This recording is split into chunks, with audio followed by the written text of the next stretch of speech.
وزي ما عودناكم تغطيه خاصه للمركز الاعلامي للاتحاد المصري للميني فوتبول، والنهارده هنا من المدينه الشبابيه ببورسعيد وتغطيه الدوره الخامسه للميني فوتبول للحكام والمدربين والاداريين والمراقبين. ومعانا نجم مختلف عن العاده وهو الكابتن محمد الخضري رئيس لجنه المسابقات في الاتحاد المصري للميني فوتبول والمحاضر الدولي. اهلا وسهلا بيك كابتن محمد. اهلا بكم كابتن.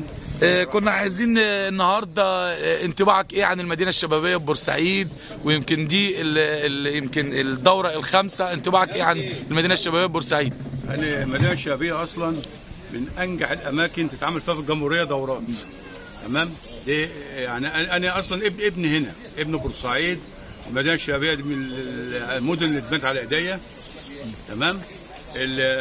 فانا طبعا مش هقدر احكم على بيتي. نصيحتك ايه النهارده للحكام والاداريين والمدربين؟ تقول لهم ايه النهارده؟ انا نصيحتي لهم الحمد لله، وانا بحضر معاهم الحمد لله. انا كان ينقصهم العامل الاداري بتاعهم. ماشي. يعني انا النهارده عندي لجنه الحكام، فانا اشتغلنا على النقط اللي هي العمل الاداري للحكم، واشتغلنا مع المدربين. هل المدرب يحتاج لاداره؟ فطبعا انا اديتهم درجه 5% اللي هم المدرب محتاج الاداره. فوصلنا كام 65% حسب التقييم والورشه العمل اللي عملناها. قالوا لي احنا 65% اداره وال35 فنيات. يعني نصيحتك ايه للحكام والاداريين والمراقبين من خلال حضرتك كمحاضر دولي؟ تقول لهم ايه النهارده؟ اللي هم يجتهدوا. النهارده انا بشرح، كل واحد قال لي ممكن تديني المعلومات دي كلها اصورها. قلت له لا، انت بتاخد المعلومه وانت صور نفسك، لازم انت تبتكر. لما تبتكر هتنجح، لكن انت هتاخد تشف مني مش هتنجح، عمرك ما هتنجح. بس لازم الاجتهاد في العمل. لو حضرتك بقى نوجه رساله النهارده للكابتن احمد سمير رئيس الاتحاد المصري للميني فوتبول، تقول له ايه؟ احمد سمير دي حاجه ثانيه طبعا. الاستاذ احمد سمير حاجه ثانيه، حاجه نادره في الوجود، خلي بالك، ومش هتيجي تتكرر ثاني. الاستاذ احمد سمير فحر الصخر عشان ينشأ حاجه اسمها الميني فوتبول في مصر.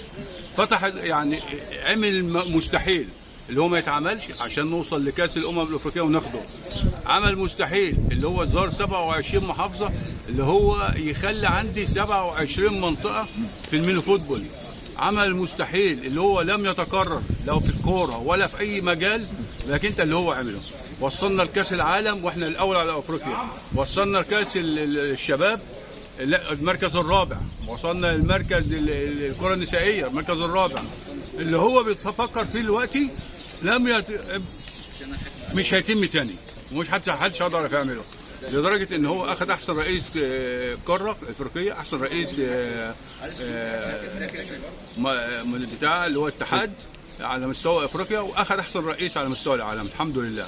سعيد بلقائي معاك كابتن محمد الخضري، وانتظرونا وتغطيه خاصه للمركز الاعلامي للاتحاد المصري للميني فوتبول. شكرا لكم وربنا يوفقكم جميعا.